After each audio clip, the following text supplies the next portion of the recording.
week or two is enough, baby. Nito, asikasuhin ko yan maghapon sa loob ng 1 o 2 linggo. At para mapadali ang lahat, magpapatulong ako sa mga kaibigan ko. Tumango siya. Okay, pwede bang garden wedding ang theme? Anything you want, baby. Thank you, Kevin. Napaisme dito nang tawagin niya ito sa first name nito. Kaya napabungis na siya pero agad din siyang napahinto. Nang ma-realize niya na hindi pa pala siya nito binibigyan ng engagement ring, kagaya na ibang magkasintahan na napapanood niya sa telebisyon. Kapag kasi inaalok ng kasal na lalaki ang kasintahan nitong babae, ay binibigyan nito ang babae ng sing-sing once na sinagot ito ng yes. Wala ka bang ibibigay sa akin? Kinapakapa niya ang bulsa ng pantalon nito. Di ba yung iba may binibigay kapag nagpo-propose sila ng kasal? Baka mamaya ibang mahawakan mo dyan. Kapag tumayo yan, hindi pwedeng hindi mo yan pagbigyan, baby. Hanggat wala kang ibinibigay sa akin na hindi ako pakakasal sa'yo. Nagtatampo niyang saa dahil dismayado siya ngayon. You mean, a ring? Oo, yun nga. Iniangat nito saglit ang puwet nito sa upuan at may dinukot ito na kung ano sa likod ng bulsa nito. Nang makita niya kung ano ang dinukot nito ay lihim siyang napangiti dahil isa iyong maliit na kahon na alam niyang sing-sing ang laman. Baby, baba ka muna kaya? Bakit? Luluhod muna ako. Huwag ka nang lumuhod. Suot mo na sa akin yan. Anya sabay angat sa kaliwa niyang kamay. Habang sinusuot ni Kevin ang sing-sing sa palasinsingan niya ay pinagtatawanan siya nito. Kaya naman bagya niyang kinagat ang balikat nito matapos nitong maisuot sa kanya ang sing-sing. Hindi sinasadya na mapatingin siya sa ibaba ng treehouse niya. Nakita niya doon si Risa na nakasandal sa isa sa mga puno na nandoon na animoy isa itong kapre. Ano kayang gustong iparating ng babaeng ito? Nang halikan niya ng paulit-ulit ang pisngi ni Kevin ay napansin niya na kumuyom ang mga kamao nito at tumalim din ang paningin. Hon, bukas na kaya tayo magpakasal? Kung kanina si Kevin na nagmamadali, ngayon naman ay siya na. Ha? Bakit bukas? Baby, anong preparation ang gagawin ko kung bukas na tayo magpapakasal? Civil wedding na muna, tapos in next 2 months, saka na tayo magpakasal. Ilihim muna natin ang pagpapakasal natin bukas. Kaya ngayon pa lang, tawagan mo na sina Mateo, Aaron at Genesis para sila maging saksi sa kasal natin. Kung hindi sila umabot, sa isang araw na lang, ayos lang ba sa'yo? Oo, Hon. Ayos lang. Alright. I love you, baby. I love you too. Nang mapatingin ulit siya sa ibaba ay wala na ang hilaw niyang pinsan. Kung ang ilan sa mga naging nobyo ng mga pinsan niya ay naagaw nito, hindi ito mangyayari sa kanila ni Kevin dahil hindi siya papayag. Saan tayo pupunta mamaya, baby? Saan tayo mag-uumpisa maglakad-lakad? Dito na lang tayo, Hon. Saka na tayo maglakad-lakad kapag tapos na tayo maikasal. Mahirap na dahil baka matuklaw ito ng ahas na naghihintay sa ibaba. Kung ayaw maglakad-lakad, humiga na lang tayo. Sabi nito at dahil single bed ang nandoon ay naglatag ito ng comforter sa kasya hinila. Magbibihis muna pala ako. Tumayo ito at lumapit ito sa basket na dala nito kanina at may kinuhang paper bag. Nagdala ko ng boxer short at saka sando dahil alam ko na mangyayari ito, baby. Naisip ko kasi na may hirapan ka kapag nakasuot ako ng pantalon. Kaya kanina bago tayo umalis ay biglang parang may bumulong na dapat magpasiguro ako. At dahil mahal na mahal kita, hindi kita kinalimutan. Inabutan siya nito ng white t-shirt na sobrang nipis na alam niyang sa sandaling suotin niya iyon ay makikita ang lahat sa kanya. Ultimo kaluluwa niya. Hon, ano to? Bakit ganito? Sobrang sexy mo kapag sinuot mo yan, baby. Nito na ngayon nakabihis na ng boxer short kaya wala na siyang nagawa kung hindi ang isuot ang binigay nito.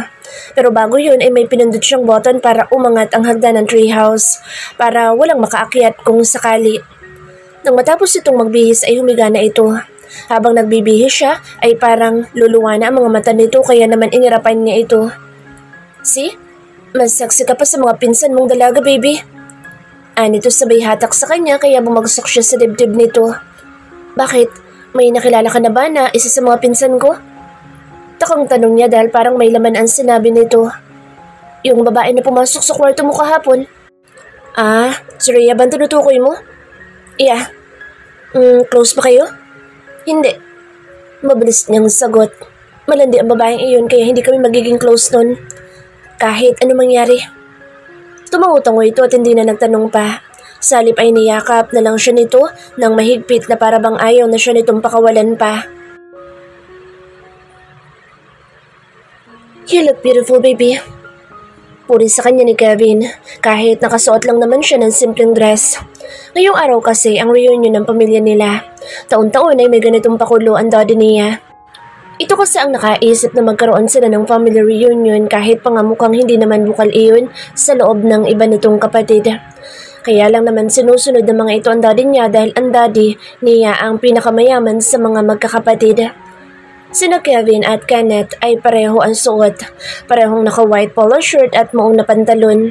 Pati style at kulay ng sapatos ay magkapareho din. Siya lang talaga naiiba sa kanilang tatlo. Shall we? Tumango siya. Habang naglalakad sila palabas ay nakaakbay sa kanya si Kevin habang siya naman ay nakayakap sa bewang nito. Pagdating nila sa garden ay sinalubong sila ng mommy at daddy niya at pagkatapos ay kinuha ng mga ito si Kenneth kay Kevin. Sa amin na muna itong apo namin. Wika ng ina na todo postura, samantalang ang ama niya ay halos kapareho lang ng suot ni Kevin. Sigurado siya na ipagyayabang lang ng ina niyang anak nila ni Kevin sa ibang kamag-anak nila. Habang nakaakbay sa kanya si Kevin ay napansin niya na nakatitig si Rhea sa kamay ni Kevin. Kitang-kita sa mga mata nito na gusto nitong landiin si Kevin. Malandi kasi ito kaya hindi malabong mangyari iyon. Juan, gusto mo maglakad-lakad? Tanong niya kay Kevin na nakatingin sa anak nila na hawak na ngayon ng daddy niya. Ha? Paano si Kenneth? Hindi naman yan pababayaan ni na mommy at daddy eh. Hindi ba tayo hahanapin ni Kenneth? Hindi yan. Busog naman siya eh. Isa pa, saglit lang naman tayo. Saan ba tayo pupunta? Sa treehouse ko. Inalis nito ang kamay nito na nakaakbay sa kanya at pagkatapos ay hinarap siya nito. Bakit? Kagagaling lang natin doon na. Maganda kasi doon kapag gabi dahil maraming alitap-tap. Tapos ang romantic ng lugar. Sa totoo lang, hindi ko naman gustong ganitong okasyon. Kaya lang dahil mahal ko ang mommy at daddy ko, ay lagi akong present sa reunion namin. Hindi ako mapapakali kapag hindi natin isinama si Kenneth, baby. Niyakap siya nito at bahagyang isinayaw-sayaw. Taisin na muna natin kahit hindi natin ito gusto pareho. Bilang suporta na lang at respeto sa mga magulang mo. Isa pa, once a year lang naman ito kaya tiisin muna natin. Okay? Sabi mo eh. Alam mo naman na hindi kita kayang tanggihan dahil mahal kita eh. Bahagyan itong inilayo ang mukha nito sa kanya at pagkatapos ay ginawaran siya nito ng halik sa mga labi. Kahit pa maraming tao ang nakatingin sa kanila. Mahal kita. Anito pagkatapos siya nitong halikan. Mahal din naman kita at alam mo yan. Sagot niya na sinamahan pa niya na isang kindat. Pagkatapos nalang magpalitan ng matatamis na salita ay naghanap si Kevin ng lamesa kung saan sila pupwesto. Ang pinili nito ay yung malapit lang sa mga magulang nila para daw mabantayan nila si Kenneth. Ipinaghila siya nito ng upuan at maingat na pinaupo bago ito naghila para sa sarili nito. Habang nakaupo silang dalawa ay magkasalikop ang mga kamay nila habang nakapatong iyon sa lamesa.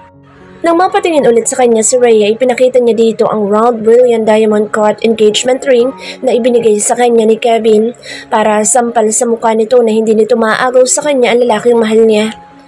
Nang makita niya si Aidan at ang iba pa niyang mga pinsan, ay nagpaalam siya sandali kay Kevin na pupuntahan niya sandali ang mga pinsan niya na matagal na niyang hindi nakausap at nakasama. Honey, pupuntahan ko lang mga pinsan ko ha. Okay baby. Bago siya tumayo, binigyan niya ito ng halik sa mga labi nito, sa kanya pinuntahan ang mga pinsan niya. Aidan. Pukaw niya sa atensyon ng pinsan niya na abala sa pakikinig sa tita nila na siyang nagsasalbing MC ngayon. Uy, kumusta? Kayo na ba ulit? Mabuti naman at nag-aayos na kayo ng ama ng baby mo para hindi ka na nalulungkot at umiiyak. Oo, nag-usap na kami at nagkaayos. Hindi lang talaga kasi kami nagkaintindihan. Anya. This reunion sucked. Natawa siya dahil pareho sila na nararamdaman. Hindi nila ito gusto pero nandito naman sila at nakikinig sa mga sinasabi ng tita nila na gahaman sa kayamanan. Umiinom ka na ba? Tara, inom na lang tayo. Hindi pa rin ako umiinom. Isa pa, breastfeeding ako. But iniwanan mo yung asawa mo. Nakatingin na ngayon sa Aidan sa pwesto ni Kevin. Nagpaalam naman ako sa kanya na pupuntahan ko kayo sanda. Napahinto siya sa pagsasalita na makita niya na umupo sa tabi ni Kevin si Rhea at may kung anong sinasabi. Kahit hindi ito tinatapunan ng tingin ni Kevin, ay hindi pa rin ito umaalis. Huwag mong iwanan ng asawa mo. Kung ayaw mong matulad sa mga pinsan natin na inagawan niya ng kasintahan. Yung iba ay kakasal na lang nila, hindi pa ng babaeng yan. Nasaan na nga ba sila? Nasa biyahe pa yata. Sige, napuntahan mo na yung asawa mo. Kami na lang pupunta sa pwesto niyo mamaya dahil gusto ko rin makausap yung lalaki na nagpaiyak sa'yo noon. Grabe talaga kasi ang iyak niya noon nung bumalik siya sa lamesa nila ni Aidan pagkatapos nilang mag-usap ni Kevin. Durog na durog ang puso niya noon nang sabihin nito sa kanya na ikinasal na ito at magkakaanak na. Imbis na damayan siya na lalaking ito, ipinagtawanan pa siya dahil hindi naman daw kagwapuhan yung taong iniiyakan niya. Puntahan mo na yung asawa mo. Pagtataboy sa kanya ni Aidan. Kapag yan naagaw sa'yo, siguradong iiyak-iyakan na naman. Dagdag pa nito kaya mabilis niya itong iniwan para puntahan si Kevin. Nang makita siya nito ay biglang nagliwanag ang mukha nito. Baby, ayos ka lang? Marahan itong tumango. Umusog ka nga doon. Pasagaw niyang utos kay Rhea dahil halos ipagduldulan na nito ang katawan nito kay Kevin. Ang daming upuan dito. Dito mo pa talaga napili? Masama bang kilalanin ko yung boyfriend mo? Masama dahil hindi usap ang ginagawa mo. Kung hindi landi. Baby, huwag mo nang patulan yan. Hayaan mo na lang yan. Huwag ka na lang ulit umalis para hindi na makalapit sa akin yan. Bulong ni Kevin, sabay halik sa sentido niya. Importante ang okasyon na ito sa mga magulang mo, kaya iwasan mong gumawa ng gulo. Napabuga siya ng hangin bago tumango. Ang mukha niya isinandal niya sa braso nito at ang kamay nilang dalawa ay pinagsalikop na niya ulit kagaya kanina. Baby, magsasalita yata si Dad. Kunin mo muna si Kenneth para makagalaw siya na maayos. Hawak na kasi ng daddy niya ang microphone kaya naman mabilis niya itong nilapitan para kunin si Kenneth. Natuwang-tuwa habang karga ito ng lolo nito. Pagbalik niya sa pwesto nila ni Kevin ay niyaya niya na ito na tumayo na dahil gusto niya na pumasok na lang sila sa kwarto nila kaysa umatan pa sa reunion na wala namang kwenta. Magpaalam ka na muna sa mga magulang mo dahil baka hanapin nila tayo. Tumayo na si Kevin at kinuha na sa kanya si Kenneth. Nilapitan niya ang mommy niya at nagpaalam dito na kung may masakit ang tiyan niya, kaya magpapahinga lang siya sandali sa kwarto niya. Sinabi niya na babalik na lang sila ulit kapag naging okay na siya, na agad namang sinang-ayunan ng ina niya. Ano sinabi sa'yo ni Rhea kanina, hon? Tanong niya kay Kevin pagdating nila sa kwarto niya. Nagbibihis na ito dahil wala na raw itong balak na bumalik pa sa labas. Wala naman, nangangamusta lang. Yun lang ba? Ba't parang nainis ka kanina habang kausap mo siya kung nangangamusta lang siya sa'yo? Because I am mad with her presence. Bakit nga? May sasabihin ako sa inyo, baby. May papangako mo ba na hindi ka magagalit? Medyo nag-uumpisa na siyang kabahan dahil sa sinabi ni Kevin. Bakit? May nakaraan ba kayo? Kinakabahan niyang tanong. Naging karelasyon mo ba siya noon? Yes.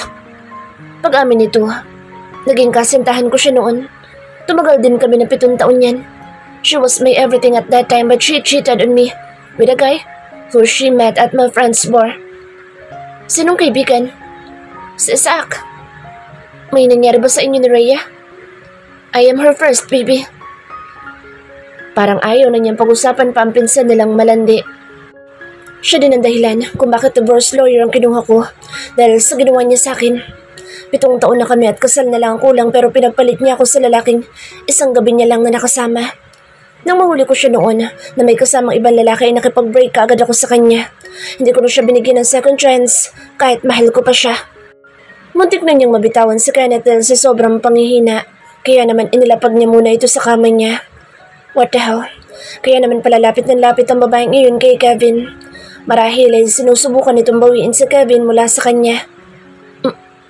Mahal mo ba siya? Nautal niyang tanong dahil hindi biro ang 7 taon. Ikaw nang mahal ko ngayon. Walang paligoy-ligoy nitong sagot. Kahit ni katiting na pagmamahali wala na akong nararamdaman sa kanya. Dahil bago ka pa man dumating sa buhay ko, matagal na siyang wala sa puso ko. Wala ka bang nararamdaman na kakaiba nang magkita ulit kayo, hon? Meron. At yun ay inis at hindi pagmamahal. What the? Ba't ka umiiyak? Nagsasalos ka ba sa kanya? Tumango siya dahil yun ang totoo. Hindi ka dapat magselos dahil siya nakaraan na. Samantalang ikaw nang kasalukuy at hinaharap ko. Kahit sinasabi ni Kevin na hindi dapat siya magselos ay hindi naman niya maiwasan dahil nga 7 taon pala na naging magkarelasyon ang dalawa samantalang sila wala pang 1 taon kung tutuusin. Sa 7 taon na iyon ay siguradong marami magagandang memory ang dalawa samantalang sila ni Kevin ay puro katatakutan at kabaliwan lang. Baby, lagi mong tatandaan na ikaw ang mahal ko. Ikakasal na nga tayo, di ba? Nakaraan na siya at hindi na pwedeng dugtungan pa. Oo, marami kami magagandang memories na wala tayo. Wala pa sa ngayon pero marami pang panahon at araw-araw ay gagawa tayo ng magagandang memories kasama ang anak natin. Ikaw, ako, si Kenneth at ang mga anak natin na isisilang mo pa lang dyan sa sinapupunan mo. Sigurado ka ba talaga na hindi mo na siya mahal? Naninigurado niyan tanong. Hindi na. Bago ka pa dumating sa buhay ko, wala na kami, matagal na. Ilang taon na at alam iyon ni na Mateo. Sa Amerika na ako tumira pagkatapos namin maghiwalay at kailan lang naman ako bumalik, di ba? Kapag may sinabi siya sa'yo na kung ano, tanungin mo muna ako dahil baka gusto niya lang tayong sirain ng babaeng yun. Hindi ko nga akalain na pinsan mo siya eh. Wala naman kasing, hindi kayo magkamukha. Hindi ko naman kasi siya totoong pinsan talaga. Kaya pala. Iwasan mo siya ha? Kahit hindi mo sabihin niya, iiwasan ko talaga siya dahil ayoko mag-isip ka ng hindi maganda. Pagdudahan mo na lahat, wag lang ang pagmamahal ko. Dahil totoong pagmamahal na pinaparamdam at pinapakita ko sa inyo ng anak natin.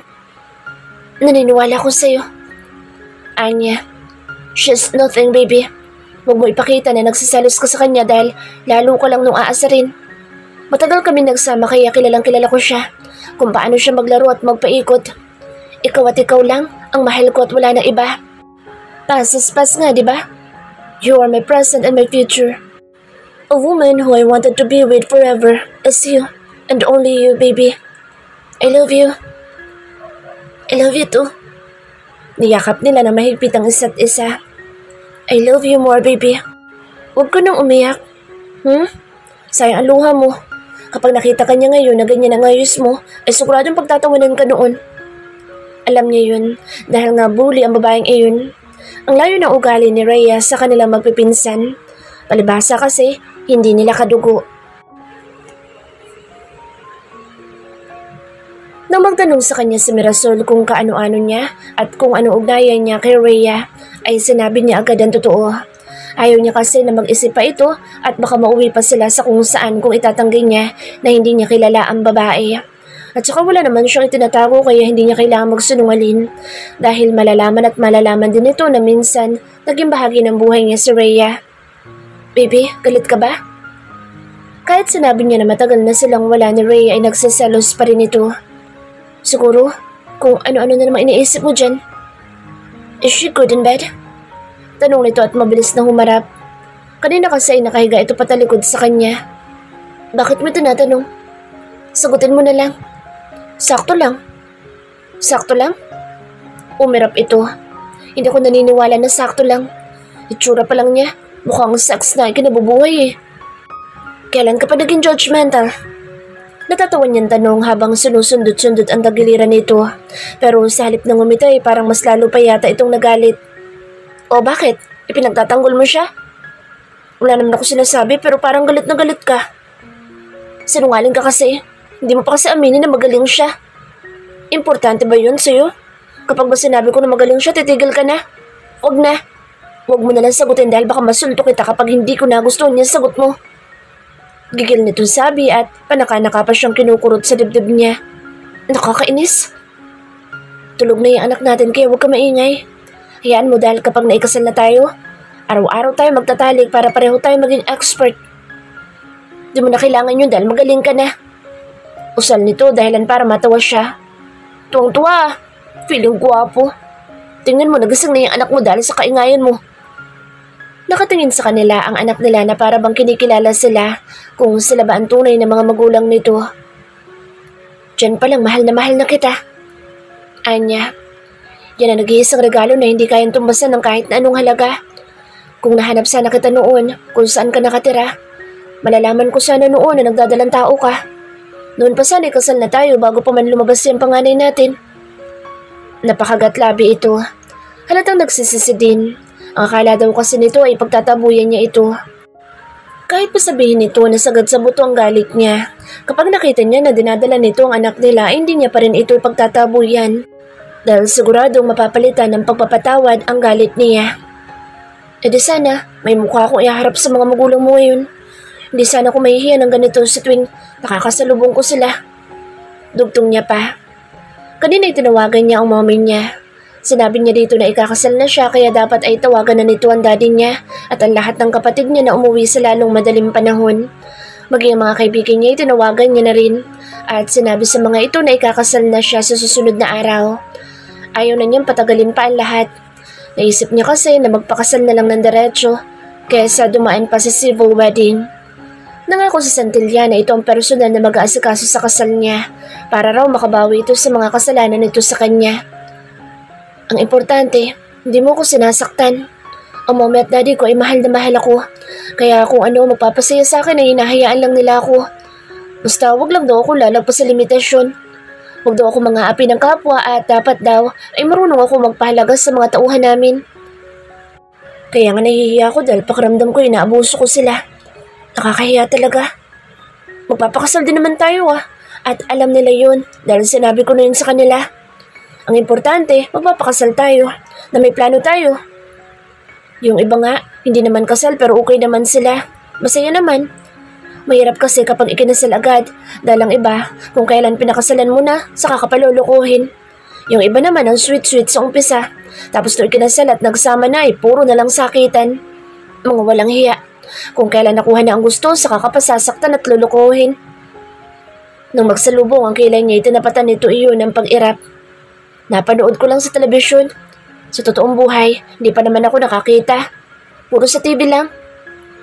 Hindi mangyayari sa atin ang ganoon. Hindi ko sa'yo magagawa mga ganyang bagay. Ang mga ganyang pangyayari siguradong hindi malalim ang pagmamahal sa mga partner nila. Masakit yun sa parte ng mga magulang. Dahil pinalaki nila ng maayos at pinag-aral ang anak nila. Tapos ipinagkatiwala sa'yo ng buong puso. Sasaktan mo lang pala. Wag lang talaga na magkaroon ako ng ganyang manugang. Dahil siguradong mapapatay ko yan kapag sinaktan niyang anak natin. Inginuso niya si Kenneth. Yung anak mo, kapag nanakit din niya na babae, kahit anak pa natin yan ay sigurado makakatikim niya ng kamuo ko. Paano kung yung babae ang nagloko o nangaliwa? Maghiwalay sila na maayos. Hindi yung mananakit siya. Idaan nila sa legal na paraan, hindi yung idadaan sa sakitan.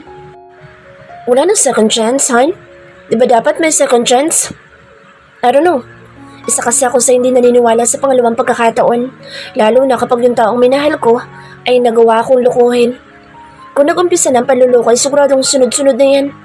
Kaya para sa akin, hindi uso second chance, kagaya na nangyari sa amin ni Rhea. Hindi ko na talaga binigyan pa ng pagkakataon dahil nga wala siya sa plot nung inabutan ko. Natatakot ka ba? Na baka gawin ko yun sa'yo? Gagawin mo ba? Hindi. Alam ko. Malaking tiwala ko sa'yo kaya alam kong hindi mo gagawin yun. Kung sakaling gagawin mo yun, at least hindi ako nagkulang. Lahat ng pagmamahal ay binuhos ko para wala kang masabi na nagkulang ako. Kaya ka naganap ng iba. Hindi ko magagawa sa iyong ganun. Wika nito't sumiksik sa leeg niya. Wala na akong mahanap na kagaya mo kaya hindi ko sasayangin ang lalaking ibinigay sa akin ng Diyos. Ako din. Anya. Nang umiyak si Kenneth ay mabilis pa sa 4:00 na humiwalay ito sa kanya. Kung sakali maghiwalay tayo, mga anak natin na maapektuhan dahil triple ang sakit na mararamdaman nila. Kaya iwasan natin na mag-away o magtalo, lalo na sa harapan nila, baby. Kung galit ka, magpahinga ka muna o magpalipas ng init ng ulo. At ganoon din ako, dahil minsan na tayo nagkalayo nung pinairal ko ang init ng ulo ko. Bilang haligi ng tahanan, ay pinapangako ko na magiging matatag ako para sa inyo. Magsasama tayo na matagal hanggang sa kamatayan na ang maghiwalay sa atin. Masyado kang madrama. Napunta na sa kamatayan yung mga sinasabi mo. Kaya dapat sa akin ka lang maniwala. Kapag may narinig ka na chismis, kumprontahin mo ako agad. Huwag kang maglilihim para kung may problema, maayos ka agad natin. Dahil baka hindi lang tayo nagkakaintindihan. Oo na. I love you. I love you. Paulit-ulit niyang hinalikan ng sentido nito habang pinapadada nito ang anak nila. Pagkatapos na Kenneth, ako naman Tumigil ka nga. Hindi pa nga binyag itong anak mo eh. Kailan nga ulit ang piyesta dito sa inyo? Ang gusto daw kasi nito ay isasabay na sa piyesta ang binyag ni Kenneth. Yun daw kasi ang nakagawian. Kumbaga, tradisyon na. Dapat pabinyagan natin yan bukas. O kaya sa susunod na araw, baby. May pera ako para sa pampabinyag ng anak natin, kaya pabinyagan na natin yan. Huwag na natin hintayin yung piyesta, baby. Hintayin na natin. Ilang buwan na lang. Napahinto ito sa pagsalita nang tumunog ang cellphone niya na nakapatong sa desk nito. Kaya mabilis siyang bumangon. Napangiti siya nang si Santillan ang tumatawag. Dude, nasa biyahe na kami papunta dyan. Kasama namin ngayon ang moment daddy mo para umatan sa kasal mo. Sa isang araw pa ang kasal. Pabulong niya sabi para masurpresa si Mirasol sa pagdating ng mga kaibigan at mga magulang niya. Tsak na magiging maganda ang kalalabasan ng kasal dahil ang mommy niya daw ang personal na mag-aasikaso. Excited kasi itong mommy mo. Tsaka hindi pa raw niya nakikita sa biik. Sinong biik? Sino pa ba? E di yung apo nila. Hindi biik ang anak ko, Santillan. Ano pala? Baboy? Nasaan nga pala siya? Tulog ba? Ilang araw na kayo dyan kaya namimiss ko na rin siya. May pasalubong ako sa kanya, dude. Ano? Yung nawawala niyang kakambal na binili ko pa sa mall. Sigurado magugustuhan ito ng anak mong biik. Magluto ka ng pagkain ha? Pagdating namin dyan, kakain ka agad ako. Alam mo bang ako lang nagmamaneho? Ang walang hiya mga kaibigan na Aaron at Genesis ang pangalan ay tulog na tulog. Mga walang hiya. Masyado akong inaapi. Sige, ipagluluto kita. Utang na loob. Wag ikaw. Nasaan ba si Mirasol? Siyang paglutuin mo para makakain ulit ako ng pagkain ng tao. Magpahinga ka na lang, utang na loob. Kahit ganito kakulit ang kaibigan niya, mahal niya ito na parang tunay na kapatid. Dahil kahit marami itong reklamo, ni minsan ay hindi pa siya nito tinanggihan. Dude, gumising ka na. Naalipungatan siya na may sumampal sa kanya kaya naman mabilis siyang napabangon. Tulog ka ng tulog? Ni hindi mo man lang kami sinalubong. Si Santillan ang namulatan niya at may hawak-hawak itong 2 baboy na stuffed toys at isang unggoy. Ano yan? Tanong niya na ang tinutukoy niya ay ang 3 stuffed toys na hawak nito. Regalo ko to sa kasal niyo. Anito? Ito para kay Mirasol. Turo nito sa malaking baboy na stuffed toy. Ito naman, dun sa anak mong biik. Tapos itong unggoy, para sa'yo. Inismiran niya ito dahil hindi pa nito ginawan 3 baboy. O baka magtampo ka pa. Diba, naiba ka naman talaga. Salamat sa regalo mo Nakakataba ng puso. Dapat lang. Si Mirasol at saka yung anak mong biik nandoon na sa labas. Tapos ikaw nandito pa sa kwarto niyo at patulog-tulog. Uy, mahiya ka. Tumulong ka doon sa labas dahil hindi mo ito bahay. Puyat ako. Wika niya. Kapag nagigising kasi si Kenneth ay pinapatulog niya ito dahil ayaw na niyang gisingin pa si Mirasol. Siya nga pala, dude. Congrats dahil ikakasal ka na. Hindi ko akalain na may magmamahal sa yung unggoy ka. Hindi ka palalabas? Bakit ba? Inaantok kasi ako dahil ako lang ang nagmaneho simula sa Maynila hanggang dito sa Kamsur. Mamaya, aasikasuhin pa namin ang venue ng kasal mo. Konting awa naman sana. Patulugin mo naman ako kahit 2 oras lang para may panlaban ako. Salamat. Sa halip ay sabi niya, nagpapasalamat ako dahil nakarating kayo kahit alam kong busy kayo sa mga sarili ninyong buhay. Hayaan mo't makakabawi din ako sa inyo, dude. Himala, ikaw ba yan? Bait mo Ganyan ba talaga kapag ikakasal na? I mean it. Gusto ko magpasalamat sa iyo dahil kahit gago ka, hindi ka nawawala sa tabi ko. Lalo na kapag may mga problema ako. Tumangoy ito't sumeryoso na rin. Masaya ako na ikakasal ka na, dude. Masaya ako dahil nalagpasan mo yung araw na parang gusto mo nang bumigay. Pero kumapit ka pa rin at ngayon ikakasal ka na nga. Congratulations talaga ulit. Thanks, dude. Saan nga pala sina Genesis at Aaron? Nasa labas, kalaro yung anak mong biik. Bakit ba biik ang tawag mo sa anak ko?